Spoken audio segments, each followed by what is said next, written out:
My name is Melissa Mericle. I'm the Office and Finance Manager here with Dan River Basin Association. I have explored outdoor art and the artists that create it in Rockingham County in North Carolina and Henry County and Martinsville in Virginia. This year I'm presenting my final installment of this series, and we're exploring outdoor art in Pittsylvania County and the City of Danville. During this program, I'm going to show you 2 interviews with artists linked to this area. The first interview will be with Barry Koplen, who is a writer, former teacher, and photographer. Barry will give us some insight into how he tells his story with his art. And then later in the program, I'll show you an interview I did with mural artist Carla Garrison-Mattos, who created the newest mural in the City of Danville called the Dan River Twins. Carla gives us some insight on what it means to be a mural artist and share your art in public spaces. During our presentation, if you have any questions for me, please type them in the chat. I'll try to leave time for the questions at the end of the presentation. Before I get started, let me tell you a little bit about Dan River Basin Association. The Dan River Basin Association protects and promotes the Dan River Basin through recreation, education, and stewardship. That includes the Maya River, the Smith River, and the Bannister River, which all flow into the Dan River. DRBA covers 3,300 square miles in 16 counties, 8 counties in Virginia, and 8 counties in North Carolina. We protect and promote this vast area in many ways. We do this through recreation, education, and stewardship, the pillars of our mission.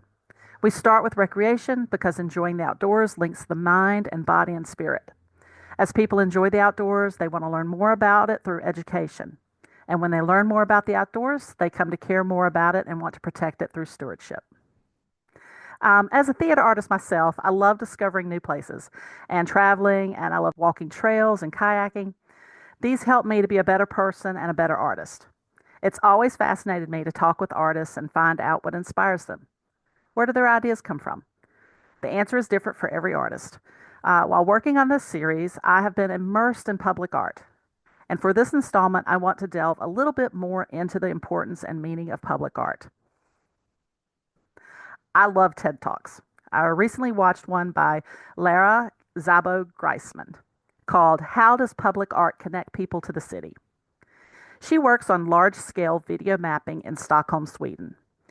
I'll link her talk at the end of the presentation. My favorite quote from her presentation was, "In our quest for belonging, public art opens the city and invites you to make it your own."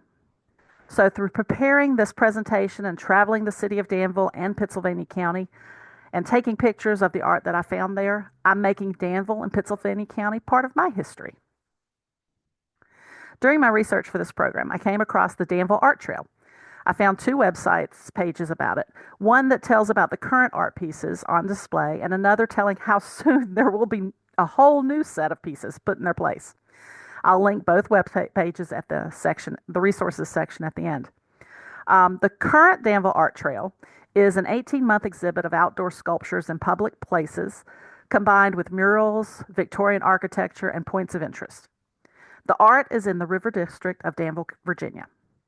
I took pictures of these pieces during the month of October, but this 18-month exhibit is about to end. We're at the end of that. So these pieces will be going away very soon. So get out there and find them before they disappear. At the Danville Museum of Fine Arts and History, you'll find the Swallowtail 2 by John Parker. Parker draws inspiration from insect life for this sculpture. And the one on the right is on the Riverwalk Trail. You'll find Moonshine. It's by Richard Whitehill. 3 moon-shaped crescents rotate around each other in a delicate dance.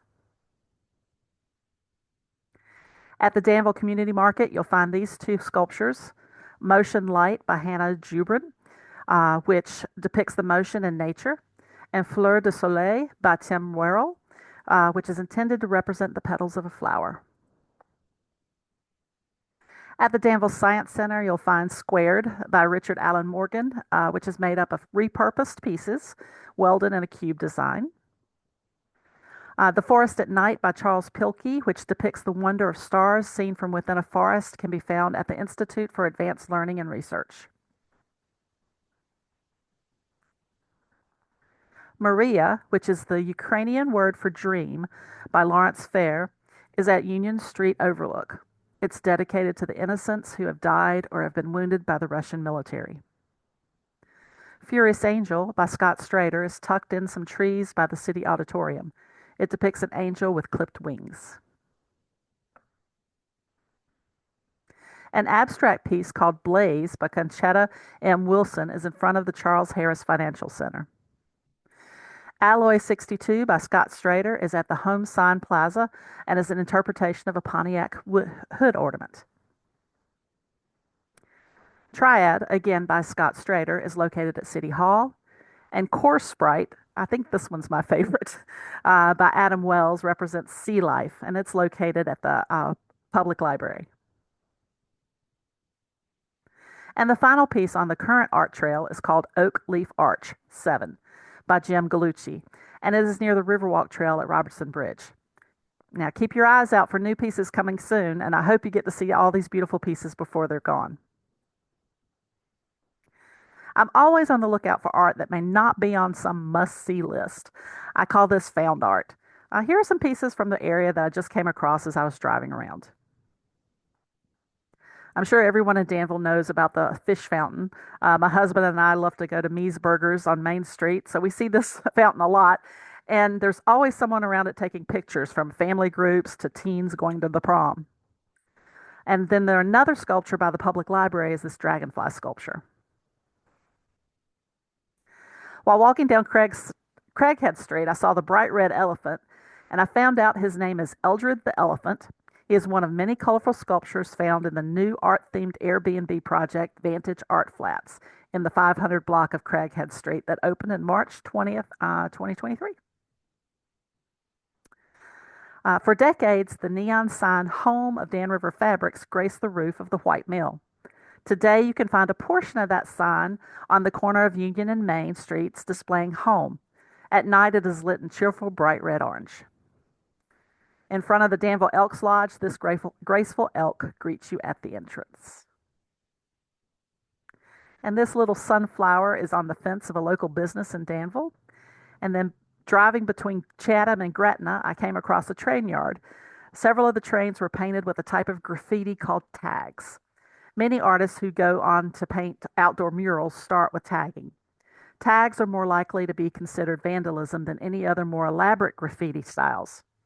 Often done in spray paint or markers, tags may be existing words or made-up words by the writer, but are usually only 3 to 5 letters or digits long due to the necessity of speed and getting out of there.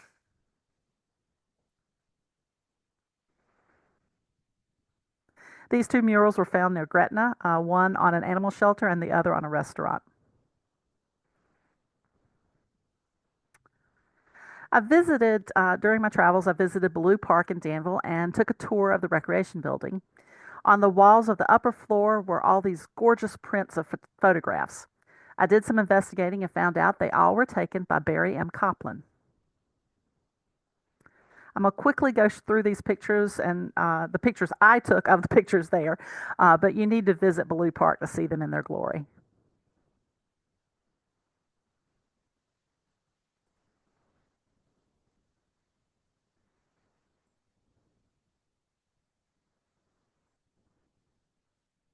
I contacted Barry and asked him for an interview. He was so kind to drive to the DRBA office in Eden, North Carolina, where we sat down for a chat.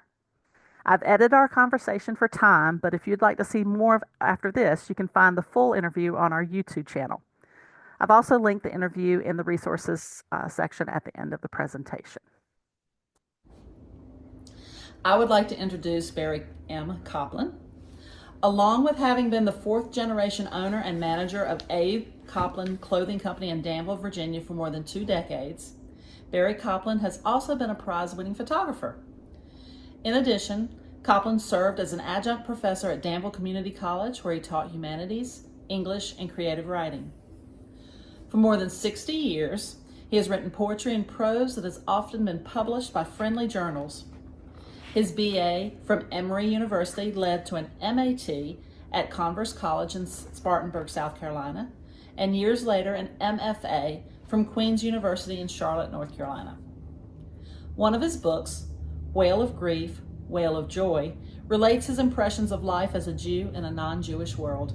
Koplen's book, No Gold Stars, based on his memoir, tells of his integrating the Greenville, South Carolina school system as a teacher at Reverend Jesse Jackson Sr.'s alma mater, Sterling Junior Senior High, and of the victories of his students there.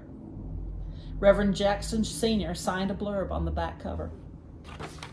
Welcome, Miss Barry. How are you? Well, I'm glad to be here. I'm glad to be here. This is a wonderful space. I feel right at home here. Well, thank you. Yeah. We are filming here in the lobby of the offices of Dan River Basin Association in Eden, North Carolina. Barry, tell us a little bit more about yourself. I read your bio, but let's know the real Barry. Well, the real me was the oldest child of two wonderful parents. I have a brother and a sister, a younger brother and sister. And I was the first to go to college and to actually graduate from the university. The school, Emory University, that I went to was quite a wonderful institution. In the beginning of my sophomore year, I was in a wreck. I got thrown through the roof of a car that was going about 50 miles an hour and ended up with a concussion. I was in a hospital for 2 weeks, unconscious for 2 weeks. And when I regained consciousness, I was ready to go back to school. And in those days, they didn't know much about brain injuries. So 4 days after I came back to life, I was back at Emory University, and it was a real challenge because the injury had left me with a depression that I later found out was due to the fact that the landing on my head, when I was thrown out of the car, had caused my brain to swell, the impact. And the swelling is what caused the depression. That took 3 years to go down. That's why when I wrote this book that you mentioned, the No Gold Stars book, it begins with the time when I was in the hospital and coming back to Emory and having to fight just to survive. And the reason that I started it there is because my challenge was to make do with the remainder of my memory, because I'd lost so much of it. Mm-hmm. And I had to rethink how to learn and how to remember in order to graduate. And I think that's what prepared me when the book is about when I was looking for work after school. And I decided that I wanted to teach, and I went to Greenville, South Carolina, mm-hmm. and went into the principal's office. Didn't know the principal, he didn't know me. And it turned out that the school was one of Greenville's all-black schools. And they'd been under order to integrate, but no other white teacher would come to apply for the job. The principal was so excited to see me because he had been compelled and ordered to hire a white teacher, and he couldn't find any until I walked in. I got the job in 4 minutes. The book is a wonderful story. It's all true, and there are a lot of exciting moments in it. I'm reluctant to say too much because I think people would enjoy reading it, but okay. I don't want to do spoilers. I don't want to spoil it too much, but one of my students turns out to be one of the main characters. Her name is Mary, and Mary was a genius. I was teaching 8th graders, and Mary would come to me with reports she had written about books she had read, and the books that she was writing about and the books that she had read were books that I didn't even know about until I was in college. And the rest of the story deals with what happened to Mary, and not only that, but what happened to me. And the story is filled with incidents that you won't find in a typical teacher book. One of them, for example, was about when I was thrown in jail and had to teach the next morning. But I don't want to spoil the book. Well, that definitely has some intrigue into it, so we'll have to read that. The people who've read the book, they do two things. They don't put it down until they finish it, and they always give it to somebody else to read after they've read it. Mm-hmm. It was so significant an achievement in that I actually started it and finished it, and once I did that, I began to understand what it meant to be a writer and what you had to do in order to continue writing. And as you can see, I've got a lot of books to prove that I've learned something from that. Yeah. Yeah.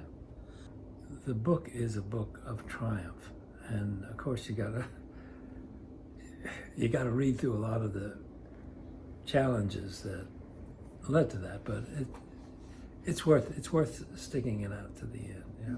So we've talked a lot about your writing and your work as a teacher.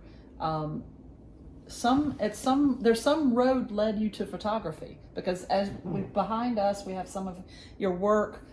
This one you were telling me was you took that out in Arizona. Yeah. That you were driving, and you asked your girlfriend to drive so that you could get you saw the lightning and wanted to get the lightning. And this one, can you tell a little bit about this one? This one you said was from Israel? Yes. I've been going to Israel annually to visit my children and now grandchildren. Mm-hmm. She's got 2 children. And when I do that, I take my camera a lot. And when the wars that involved Israel began, and I saw that a lot of the young men especially, and women too, were being drafted. I wanted to get pictures of them, just to let people see that they were good human beings, and Mm-hmm. it's just a shame that they had to fight for their own well-being. And when I asked this young man to let me take his picture with his son, he was more than willing. Beautiful smile. As far as the way that I got into photography, I've always been interested since I was a teenager, since I was, even before I was 13. And it just so happened that I had friends who either were very professional photographers or were interested in photography. And I learned about cameras. Actually started with a Leica, and was using film for the longest time until the digital cameras really started making sense, and I've got a great one now. But one of my friends who was also interested in photography suggested that we set up a darkroom.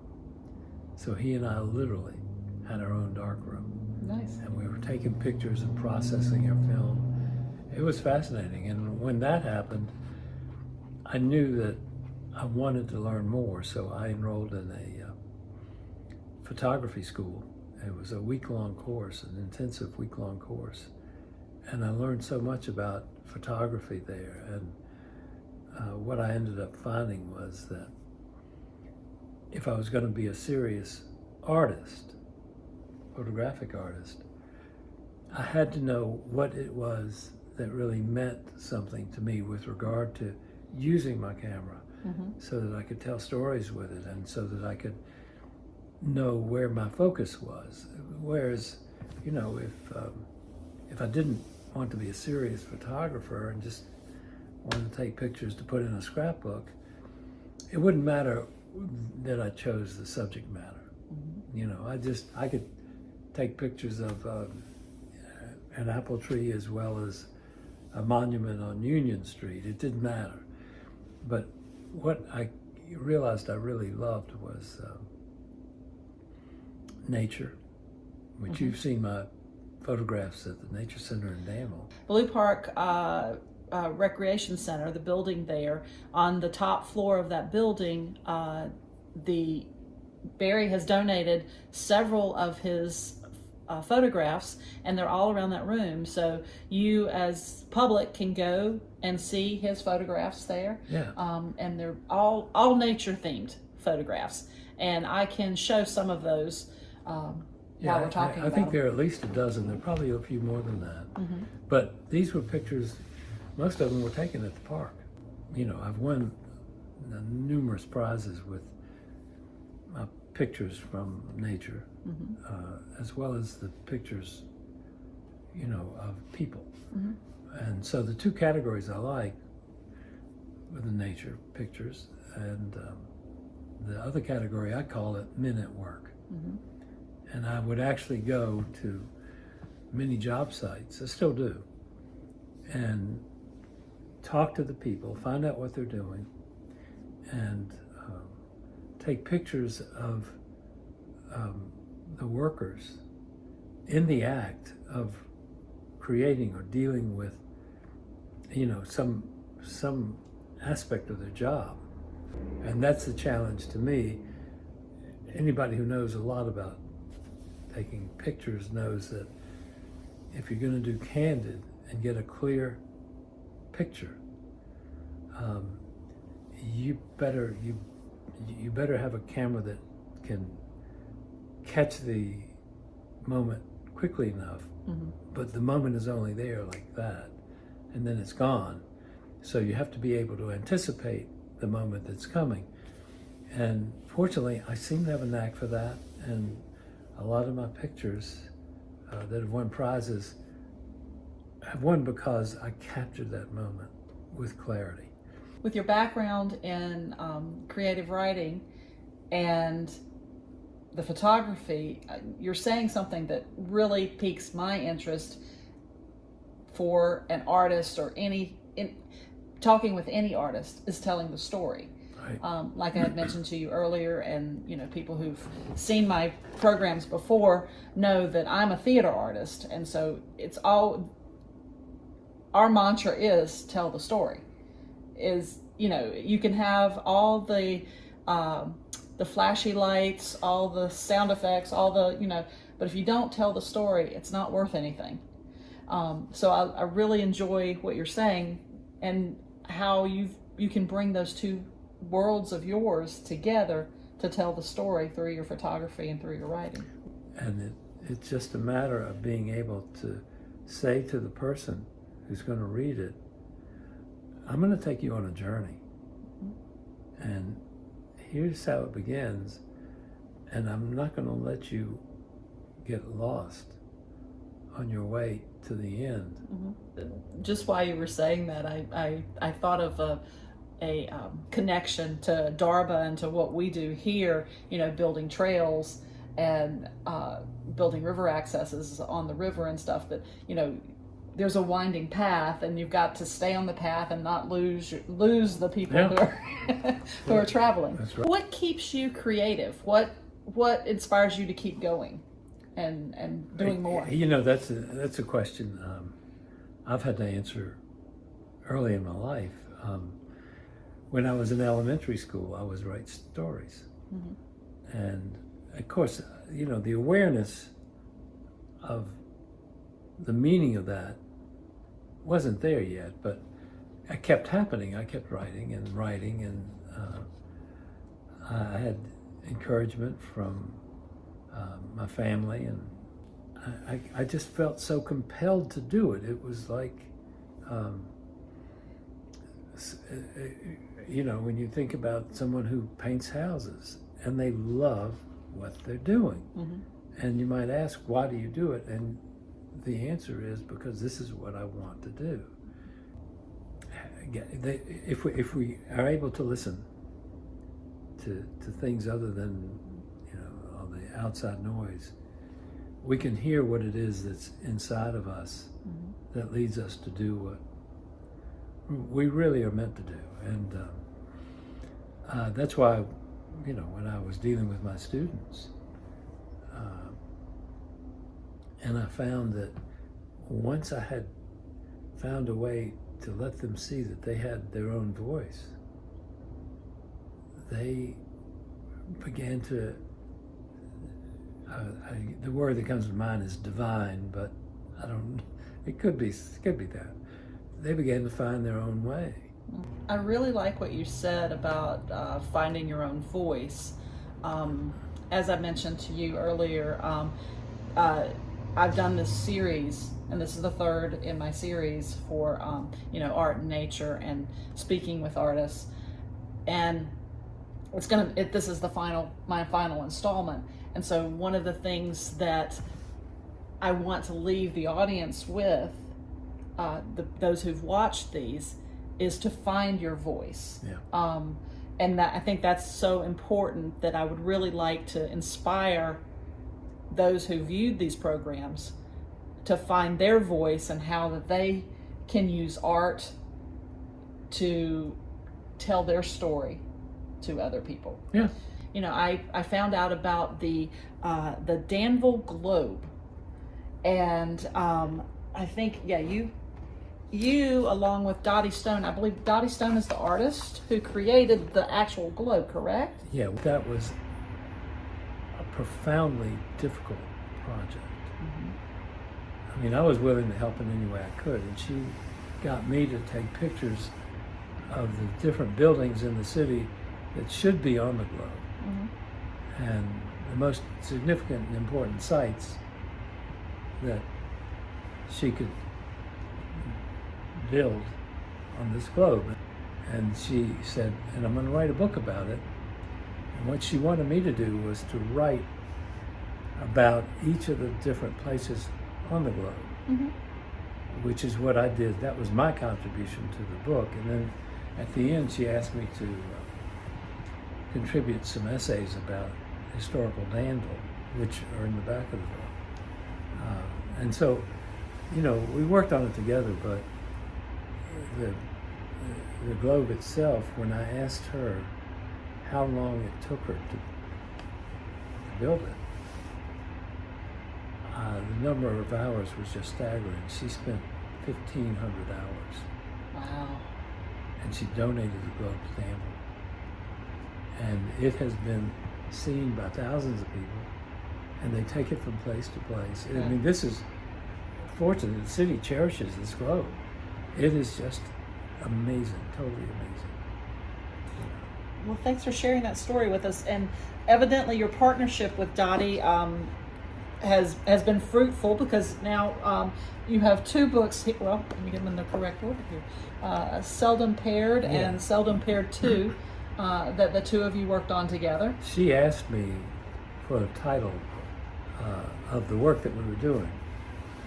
And what came to me, it was just like, okay, there it is, was Seldom Paired. And that was because she did mosaics. Mm-hmm. And I write and take photographs, and you seldom see those two together. Mm-hmm. So Seldom Paired came to me, and she loved it, and it fit. It's been amazing, because it's like we just tend to encourage each other. Nice. Yeah.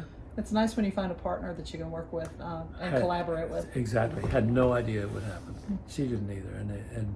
And what's happened is, since we've been working together, we've had numerous shows, and we have a couple more coming up. Well, Barry, it has been great getting to know you and talking with you and talking about art and talking about telling our story. Thank you so much for helping me tell my story, and I really appreciate you. Well, thanks for having me. That was my interview with Barry Koplen, and I hope you enjoyed that. I have a few of some slides to show you. Here are two of Barry's award-winning photographs. These two were taken on his travels in Venice. And he mentioned his Men at Work series. He spoke about that, and these are some of those photographs. The one on the right, at first you look at it, it's like, well, that's kind of blurry. The reason it is, the title of that picture is called Running for His Life.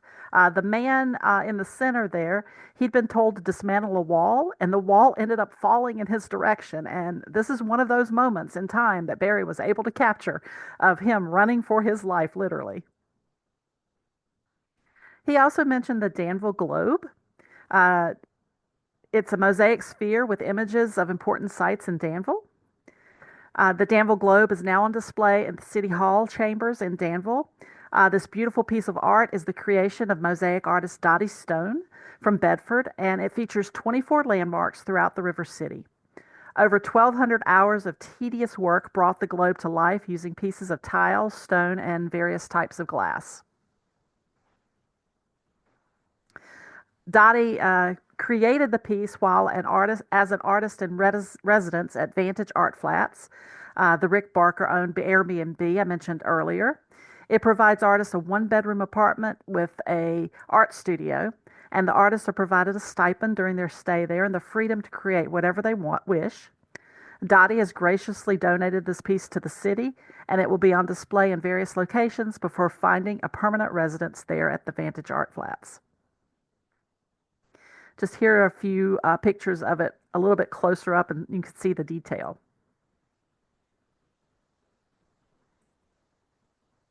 If you've watched my other two Inspired by Nature webinars, you know that I'm fascinated by barn quilts. There's not a barn quilt trail listed for Pittsylvania County, but I found a local Facebook group for barn quilts of Danville, Pittsylvania County, and I contacted the organizer, Sandra Seamster Adams. She was so kind to message me back, and she gave me a great list of local barn quilts, and here are some of them. These two actually are owned by Sandra. You see the maple leaf on the left and the Ohio star on the right. These three are in the Danville area. These two are at one residence. The blue and yellow ones on their carport, and the barn with the quilt square sits next to the house. These are in Blairs, Virginia, and they are all on one house, so they must love barn quilts too. Here are two others in Blairs. Here's a tobacco mural on a barn in Ringgold. My husband went with me on my road trip to find barn quilts, and we went from Chatham to Gretna. He drove while I would yell out for him to stop when I spotted a barn quilt, and sometimes he had a tough time finding a place to pull over for me to get a picture. Sandra Adams told me about this barn quilt, but she would not give me the address. She said I would have to call and speak with Linda Maxey. I called Linda, and she was so gracious. She is so proud of her barn quilt that her grandchildren gave her for Christmas. I must admit, it's very impressive, and it's probably the largest one I've seen on my travels. Murals are one of the most well-known forms of outdoor art. They fill a void for accessible public art in a community. They stimulate economic development in the historic districts, they attract tourists to an area, and they foster a sense of pride in the community. Danville's newest mural is the Dan River Twins mural. The Dan River Twins mural is a 150-foot mural on the Riverwalk Trail in Danville that depicts the main characters from the children's book of the same name. The mural was created by Charlotte-based artist Carla Garrison-Mattos. And I'm going to quickly go through some slides to show it to you because I know you can't tell by this long shot the detail in it. So I broke it up into sections.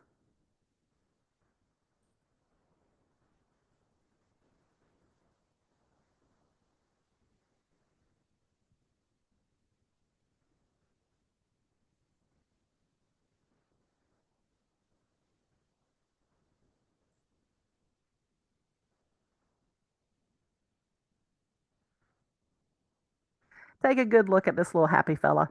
You're going to see him again. I was able to contact Carla through her website and arrange for a Zoom interview with her.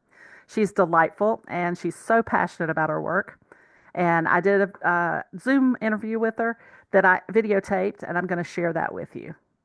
Danville's newest mural along the Riverwalk Trail is based on the children's book, The Dan River Twins. The book was created as a project of Danville Parks and Recreation. The Danville Riverview Rotary took on the project of turning the book into a mural. The mural is located on a 150-foot wall behind Woodall Chevrolet along the Riverwalk Trail in Danville. the Rotary contracted with mural artist Carla Garrison-Mattos of Paintings and Things by Carla from Charlotte, North Carolina. She specializes in the design and installation of custom murals for commercial and residential clients. She is also a professional pet portrait artist, painting her clients' beloved animals using acrylic on canvas. And she also has an Etsy shop where you can find the cutest little itty bitty critter committee work. And Carla, I did look at your Etsy shop and they are adorable. That is my I am avoiding doing what work I've been commissioned to do. And instead I just feel like painting goofy things to sort of give my brain a rest. And then that went from hobby into like an Etsy page. Carla, tell our listeners a little bit about yourself. Sure. I am a full-time artist. I live in Charlotte, North Carolina. I'm originally from Illinois, right west side of Chicago. I moved down here about 25 years ago now and have kind of bounced all around the Carolinas and landed in Charlotte. I've been married to my wife of 11 years. We have 3 dogs. And for the last going on 7 years now, I have been a full-time muralist and, like you said, pet portrait artist. And because I paint pet portraits, I also actually teach paint your pet classes to adults in most of the times places where there's booze. So breweries, bottle shops, wineries, things like that. It helps to get rid of the OCD and the nerves and everything. That's got to rid yourself of that. So yeah, I love what I do and I work way harder than I should. I'm definitely a workaholic, but I love my job. So I really can't complain. I work so much because I get really excited about every new project I get hired for. It's always something totally different. Yeah, I like what you said about, the booze helps with inhibitions because I don't know where I would start to paint. I have one cat, Wesley. I don't know where I'd start to paint him. So how did you get into painting murals? I'd always wanted to paint large scale. Even when I was a little girl, the house that my parents still live in Illinois now, when they had built that, it had a whole lot of blank walls. And I was just foaming at the mouth to try to paint those walls. My parents told me I could paint some walls in the basement, but then they let me paint in my sister and I's shared bathroom. So I painted this big underwater scene with fish and everything. And then I spilled blue paint all over the white carpet. And that took 2 days of carpet cleaning to get out. So I kind of put that on hold for a while, but got back into it as an adult, kind of by accident. I did go to college for art. So I went to Winthrop University in Rock Hill and studied every kind of art I could. I took sculpture and painting and jewelry and woodworking and all of it. I just really wasn't sure where I wanted to go with my art. Right out of college, I ended up working at an art gallery, which I ended up purchasing.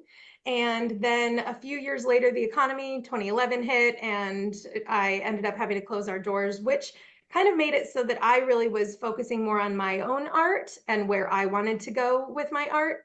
So it kind of started with pet portraits. And then I started working as a bartender part-time at Noda Brewing Company, a local brewery here in Charlotte. And the owner, Susie Ford, was like a second mom to me. She's just an amazing human being. And she asked me one day if I would maybe want to paint one of the walls in the tap room. And I was like, oh my God, yes, because I had done a pet portrait for her and she just loved it. And she wanted it to be an employee mural.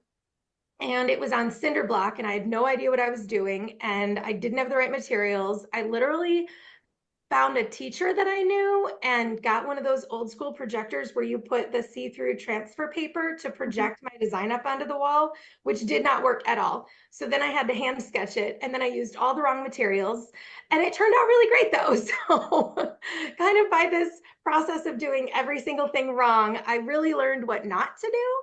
And then after that, my friend Matt Hooker, who is also he was a muralist in Charlotte, North Carolina. Now he's a tattoo artist. Easy to switch between professions as an artist, I think. But I remember him literally cracking his knuckles and saying, well, how's your aerosol game? Click. And I was like, I don't even know what that means. And he said, you need to learn how to use spray paint if you're going to do murals, because you're going to get bigger jobs and you're going to get them done faster. And also you need to start researching your materials. So I got an account at Sherwin-Williams, and ever since then, they have helped me find the right paint for every project. If I'm using can paint, and when I'm using spray paint, I have spent the last 9 years mastering how to use spray paints, kind of on my own, YouTube videos, Instagram videos, anything I can find. But I will say, once you've painted one brewery, other breweries want your work. So my early body of work is like brewery after brewery after brewery. And it's only been in the last 4 years or so that I've been painting all sorts of different buildings, especially really large ones, and kind of getting a wider reach rather than just the breweries. You can only paint hops so many times. My project here is talking about outdoor art and things that are that you can see on trails and river accesses and things like that. Working with DRBA, how do you feel about the fact that, or what does it mean to you that your mural is in a public place that's outside that people can see all the time? Oh, it's amazing. I absolutely love getting to create public art. A lot, I mean, I've painted over 100 murals, but I can't say that all of them have a lot of public access. Some are indoors, some are in people's homes, some are on the side of a building that you're really not going to walk past unless you're going in that building. So to have something that's such a huge part of the area can see on a regular basis, and encourage them to get out more and look at something beautiful instead of maybe the back of a building, just kind of sprucing that up a bit. It just means so much, because it gets people outside, it gets them excited. My favorite thing in the world is when I see someone taking a photo in front of my art. It makes me so happy. It makes my heart just explode. And when I was out there painting it, I got to see that firsthand, because I worked on that mural for 11 days, and just so many, parents and their kids, and just, all ages, all demographics would come by and just compliment and get really excited and come back day after day to check on the progress. And so that they're continuing to come back, and that's a regular part of their routine now. So I think it's such an honor to create something that so many people will see. Now, of course, this mural was kind of your inspiration kind of came from the book that they asked you to. But where do you other art that you do? Where do you get your inspiration from? I definitely am very inspired by nature. Whenever I was actually supposed to go camping this past weekend, which I was really looking forward to, but the hurricane changed all of that. But my favorite place to go, which unfortunately is underwater right now, is Hot Springs, North Carolina. It's right on the border of Tennessee, and I know that they'll recover. I mean, I have to, because I have to go back. But I love to sit and do what's called plein air painting, where you just paint out in nature. You're not really, working from a photograph. You're literally working from just the world around you. And that is my favorite way to decompress. And so I have so many paintings that I've created while I was there, whether it be the birds there, or the bridges, or the river going by. It's on the French Broad River. It's my happy place. It's how I find peace, just to sort of sit and paint in nature and kind of let my brain just go and enjoy what I'm seeing around me. So I try to work that into as many of my paintings as I can. um, Here's your mural. It's gorgeous. Yeah. The Riverwalk Trail in Danville. I've been there. I've seen it. It's gorgeous. Um, is there a certain part of this? I mean, because it's got beautiful colors in here. Is there a certain area of it that you like better than others? Yeah. Or that is your favorite? My favorite is the very last otter all the way to the right. He's sort of a teal base color, and he's just got the happiest smile on his face. I was actually giggling out loud when I was painting him. And that's always how I know when I'm doing something I'm going to love forever, because I will start to giggle while I'm painting and kind of like dance around. And then I always hope that no one's secretly recording, because I know that I just turn into a dork about my art when I'm happy. And he just made me so happy. I love him. You're talking about him, aren't you? I love him. I love all the colors in him. He is just he looks like a rainbow. I just love it. I couldn't stop I mean, I actually don't even think I had that many colors in my initial mock-up that I presented the Rotary. Uh-huh. And I just kept adding them in person. And I was like, hopefully they're okay with this. But they seemed to like everything else I had done. So I felt like I had a little creative freedom there to just sort of explore what colors I wanted to add in. Sometimes when I go color shopping for paints, I have this list of colors that I need. I make a color story based on my digital design that I've mocked up. And I go to the paint store and I start matching all those colors. Well, one thing I wanted to ask, because I did get a chance to read the book. It's very cute.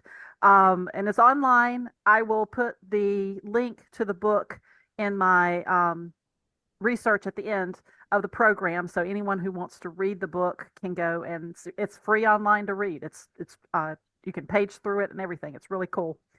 But the illustrations in the book were done by, I think, Will Fowler. Will Fowler. How did you?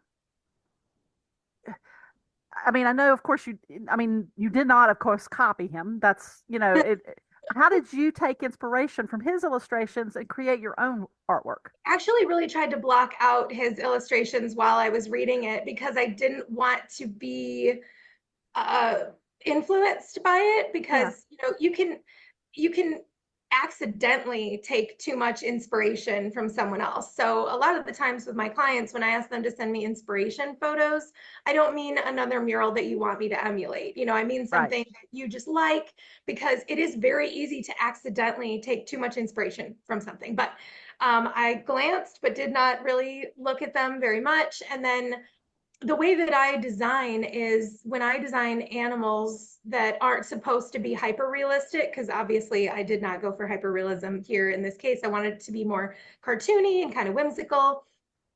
So I do like to take shape, however, from a real otter, let's say. So I looked up photos of real otters on some sites that I use, free reference photos for artists. I'm in a Facebook group where photographers can post pictures that they've taken in every category you can imagine. And these are free for artists to use, so you're not copywriting anyone or copyright infringement.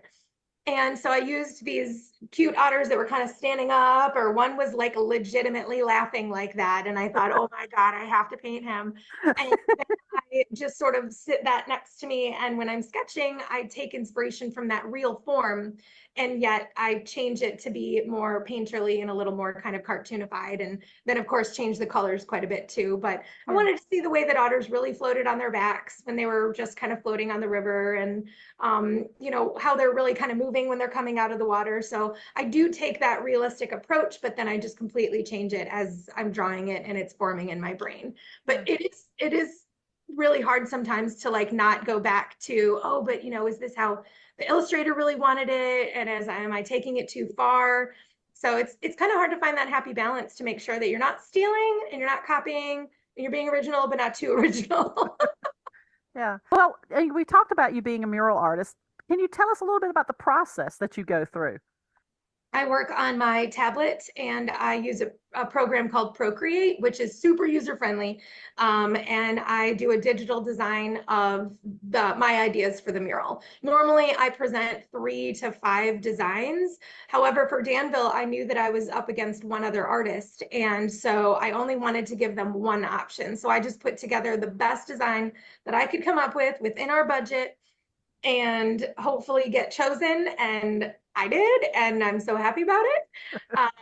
After the initial, when they accept the design, once they've seen it, maybe, there's some tweaks that they want to make, whatever, add this, take away that. I allow 2 revisions in the initial cost. Then after they've decided on the design, that's when I create my little color story, where I pretty much click on every single color I've used in there and make a little blob guide with, this is for a bird, this is for a beaver, this is for a otter. And then I go and I buy my colors, and then I get started on our agreed upon start date. So it's pretty straightforward. I mean, I think the design process takes way longer than anything else, just because you're trying to pull what's in someone else's brain out and put it on paper, so I really like to get to know my clients and what they're really going for, to make sure that I'm getting exactly what they had in mind and that they're really happy with it, because otherwise, what's the point? Well, I noticed this mural is on two different surfaces. You've got the metal surface at the top, and then you got the concrete base at the bottom. What do is that a different process? Do you have to use different paints or? Really, what it's all really based on. For the exterior murals, I always use either exterior latex acrylic paint or I use Montana brand spray paint. And both of those are very durable and long lasting. What it really is based on is the primer. So that one was the metal corrugated surface. I did ask the Rotary to prime that for me using a direct to metal primer, which is a primer that will stick directly to metal. And then when you paint on top of it, it bonds to that primer. And then after the primer is done and your mural is painted, then I put a sealant on top of it to protect it from the elements. It's like wearing sunscreen, so it'll just make it last longer. And, you know, if any taggers do decide to join in on the mural fun, then hopefully it can easily be wiped off.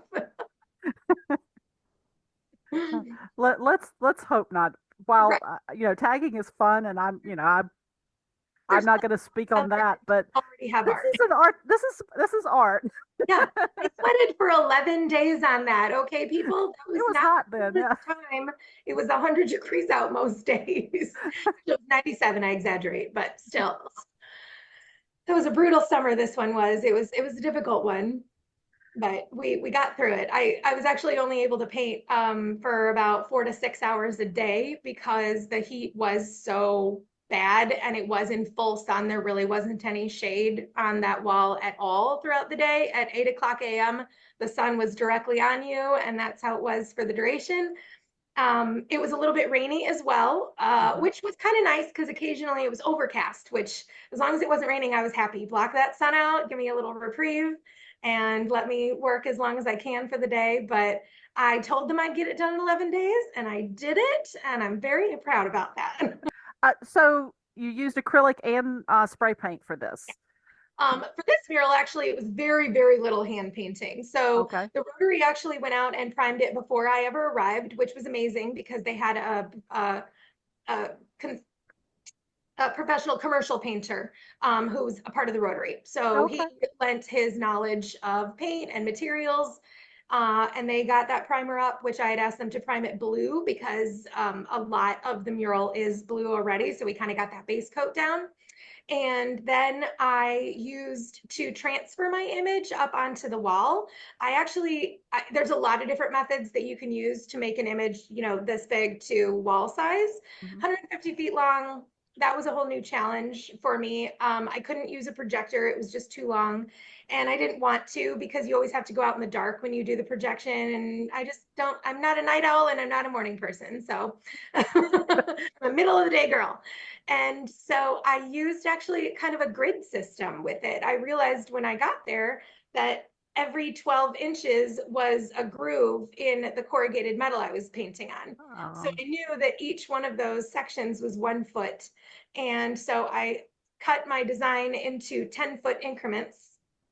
And then I measured from the top to the bottom, and that was 10 feet. So 5 feet being the middle. So now I have a 5 foot by 10 foot grid, which is also easier to cut down if you need to. mhm. And then I look at my little grid, which I've drawn out on my little printouts of my mural, and I do 10-foot sections at a time. And I just kind of got that basic sketch up there. And uh, I will say the Rotary really, their assistance in this project is the reason that I was able to get it done on time. They came out in a whole group one evening, and then a couple other mornings, they would come out and just grab a roller, grab a paintbrush, and say, "What can I do?" And so, one of the techniques I really used on this mural is something I've done before whenever I have a helper, where I have my design drawn out and then I say, okay, you paint this section green, and it's already outlined. So all they do is put the paint in the green. It doesn't have to be clean, doesn't have to be good, because then I come by afterwards with spray paint and I make it amazing. And I add in the details and some highlights and some shadows and all the other fun stuff. So people put that base coat down for the otters, for the trees, for the grasses, all that. And it was just such a huge help. And then I just go back over it with detail work and fine tune it. I didn't know that. That's wonderful. A true community project. Is there anything else you want to tell us about the mural or about the process or anything that I've forgotten to ask or? I had ideas earlier and then they've completely just poof, right out of my head. But I will say, continuing on with the Danville thing, I kept calling it like the happiest place on earth because everyone was so incredibly nice to me. I told them that they have now set the bar to which I will measure all other clients against from here on out. Well, I'm going to show the whole video, I mean the whole mural one more time, and so everyone can see how beautiful it is and why you're so busy and so much in demand because your artwork is gorgeous. Um, and wait a minute. Okay, hold on. I gotta show him one more time. The little guy. There he is. Your favorite one, which Love it. I have to say was my favorite as well. Really? Oh, yay. He's so happy. I love him. Smile. Look at that. I really do love painting things that make people feel just joy. Mhm. There are so many different kinds of artists out there with so many different kinds of messages and what they want from their art. It's just across the board different. And really, for me, I'm a simple lady. I just want to make really fun art that makes people happy. And if I'm doing that, then I'm doing a really good job. And that's all I care about. Well, Carla, it has been a joy to get to know you and to meet with you and talk with you. And you are a joyful person, so I really appreciate that. And thank you for sharing your art with us, and thank you for sharing some of your techniques and how you feel about it and your inspiration. I really appreciate you joining us. Thanks. you. Thank you so much. Well, I hope you've all found uh, Carla just as enthusiastic and delightful as I did. I love talking with her, and she was just uh, so fun to get to know, so fun to speak with. We are running over. I'm going to keep going. If you have to go, I understand. The rest of the video, you can see it on our website, but I'm going to keep going. I did have to edit Carla's interview for time. So if you would like to see the full interview, you can find a link in the resources section and on our YouTube channel.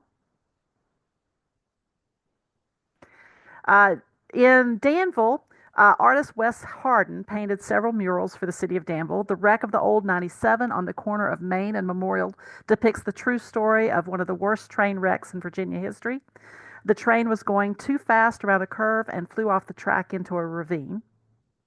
The tobacco mural tells the story of when growers would bring their brightleaf tobacco to Danville by bateau to be sold. Danville was the epicenter of the tobacco trading market for a long time. This is a transportation mural showcasing iron wheel trolleys. Back in 2019, international artist Pepe Gacca of Italy came to Danville to paint this mural on the side of the Stonewall Recreation Center. It depicts children floating away toward a better future. Here are two smaller murals in Danville's River District. Another River District mural, and the mural on the right is at the Rotary Park within Dan Daniel Park.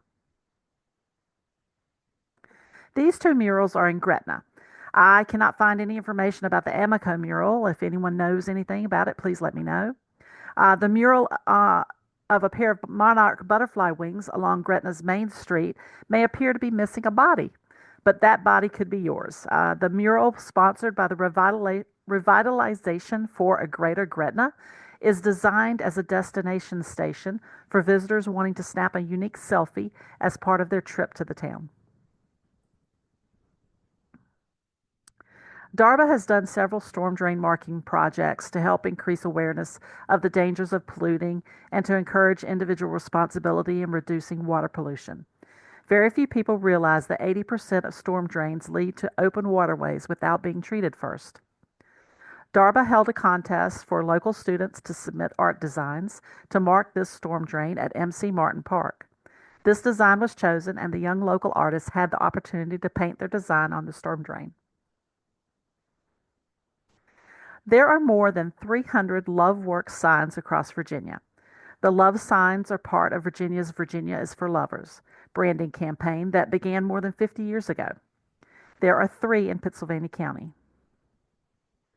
This is a Love Works mural in downtown Chatham. Also in Chatham, there's one at the Old Dominion Agricultural Complex. This one is at Wayside Park in Hurt. I've heard that a fourth one is in the works for the town of Gretna. Now, during my 2022 Rockingham County Inspired by Nature program, I found a sculpture of an alien spaceship. While traveling from Meadows of Dan to Stewart for last year's program, I happened across this display of various alien sculptures called Area 50 and 7/8. I was so disappointed that I did not find any alien art in Pittsylvania County. So if I missed it and you know of any alien-inspired art, please let me know. As I said a couple of times in the program, this is my final Inspired by Nature program. I hope you've enjoyed it as much as I have enjoyed my travels and learning the area we serve here at Dan River Basin Association. Maybe this series has inspired you to make some art of your own. I'm thinking maybe I'll do a barn quilt. I'm leaning towards making a Celtic art square in honor of my mother's Irish heritage. I challenge you to make your own nature-inspired art. I've collected some resources that I use for this presentation on this slide and the next one. This PowerPoint will be shared on our website if you'd like to visit any of these resources.